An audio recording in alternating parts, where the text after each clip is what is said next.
news day continues here on One News Now. I'm Riza Diaz. Following recent reviews, the Health Department is set to issue new guidelines on the use of AstraZeneca vaccine in the country.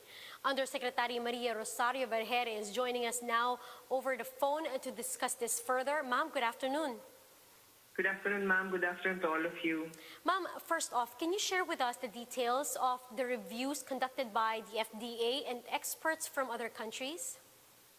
Yes, actually, it was not really something of a new evidence. This was reviewing all of the existing evidences, both locally and internationally. And this is what was used by our experts, following also WHO recommendations to continue vaccinations. But based on these studies or the evaluation done by the experts, we are now adding some precautions to the use of the AstraZeneca vaccine. Mm-hmm.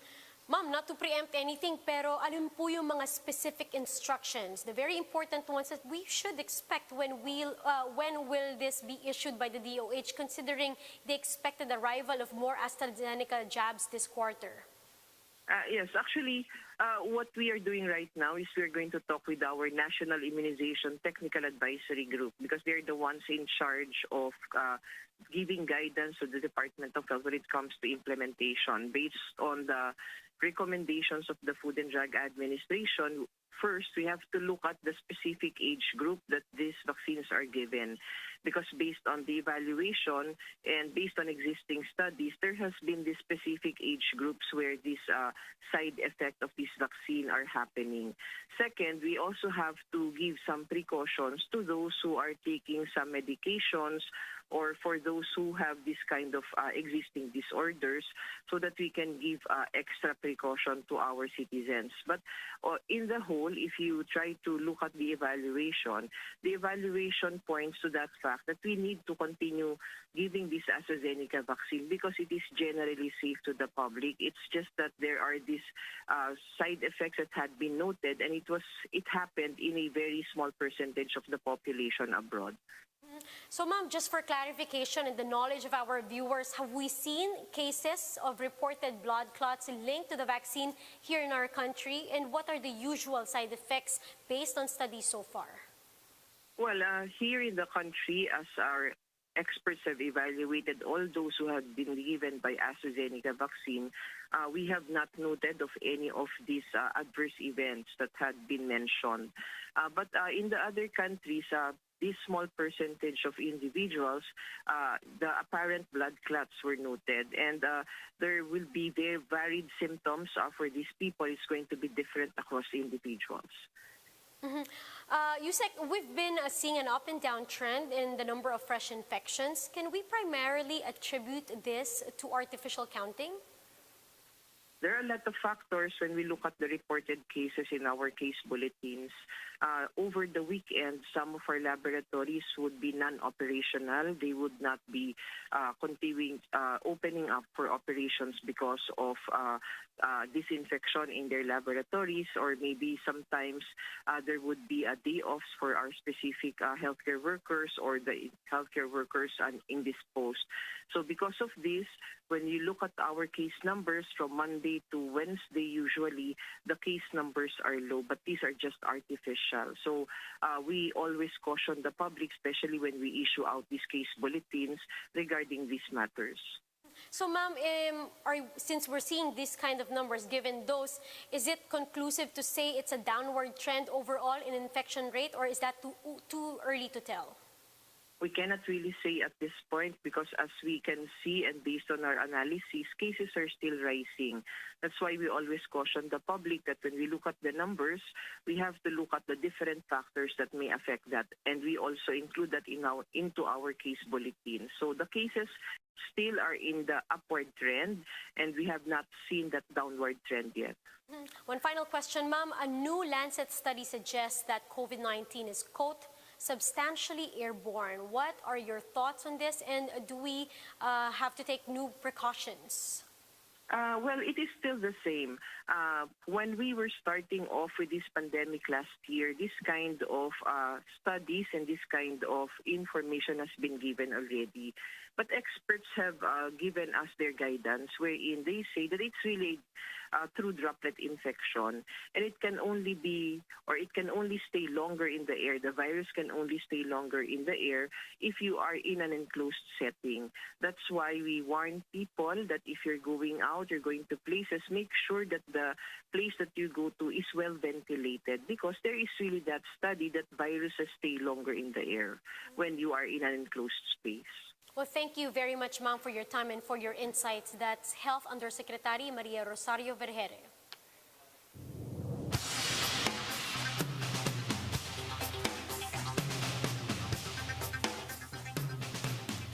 Now let's take a look at how the vaccination drive is faring in different countries across the globe.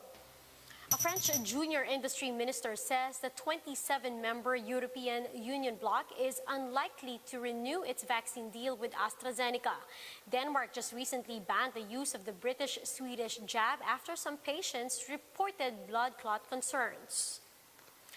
In Chile, researchers found that Sinovac's CoronaVac vaccine is 67% effective in preventing symptomatic COVID-19 and 80% effective at preventing death. It is also 85% effective in preventing serious COVID-19 symptoms and 89% for intensive care admissions. Roughly 87% of Chile's vaccination campaign, one of the most advanced in the world, is sourced from the Chinese firm.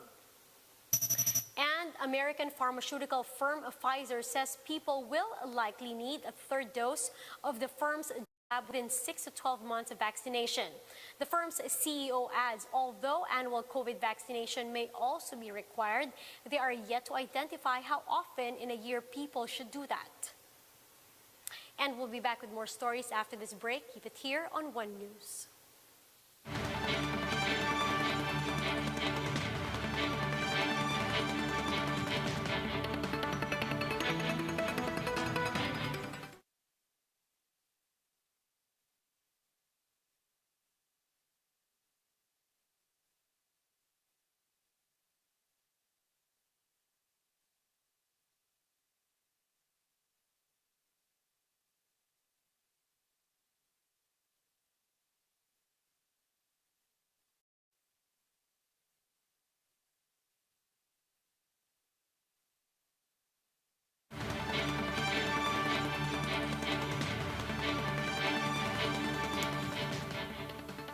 You're still watching One News Now. I'm Riza Diaz. Vice President Leni Robredo announced that she will be under quarantine after her close-in security tested positive for COVID-19.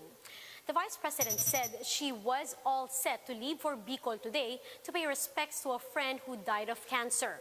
But she received a call this morning from a contact tracer informing her that her close-in security has been infected with COVID-19.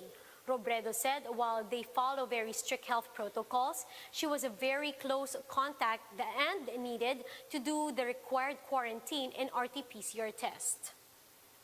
Meanwhile, Interior Secretary Eduardo Año will now be reporting back to work. This after 3 months of medical leave following a heart surgery and 2 bouts with COVID-19.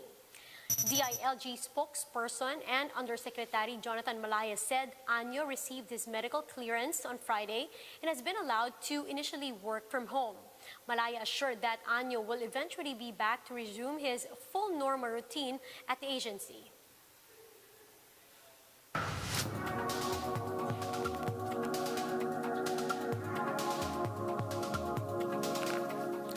Former Supreme Court Senior Associate Justice Antonio Carpio says the Philippines will make its move against China once Duterte's administration comes to an end in 2022.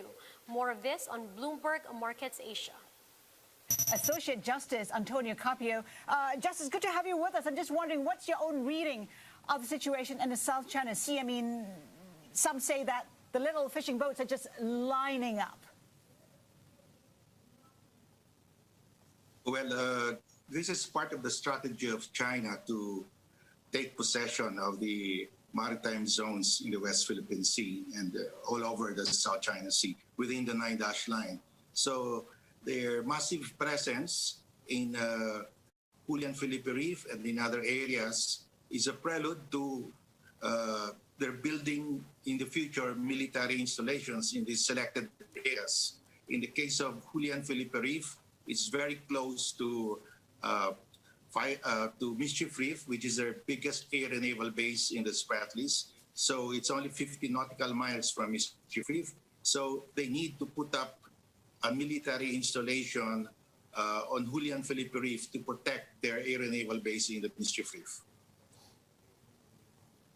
How far is the Philippines prepared to go to defend its sovereignty? We know that the Philippines has sent jets to patrol the area, and some say that's a pretty risky move. Well, we will defend our sovereignty and sovereign rights to the extent that we can in accordance with international law and our treaty alliances. We have a treaty with the U.S., Mutual Defense Treaty, and we will invoke that treaty when the time arises, when the need arises. There have been some floundering attempts at working together with these other countries who were given this arbitral award. How can you make a more concrete and more concerted effort to leverage pressure on China? Well, unfortunately, our president is not doing that, but we are waiting for the next administration. We can easily first join the freedom of navigation operations of the U.S. Second, conduct joint patrols with the U.S. in the West Philippine Sea.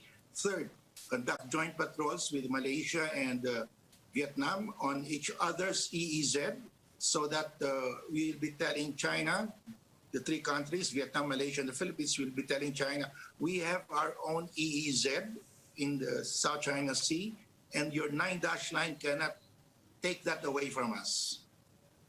But we will do that in the next administration after May 2022. And for more updates, visit News 5, the Philippine Star, and Business World online. Visit our website, onenews.ph, for more in-depth analysis. You can also catch One News on Signal Play app. Register for a free account now at www.signalplay.com and stream One News live anytime, anywhere. Mask on, wash hands, and stay safe, Philippines. I'm Riza Diaz. We are One News.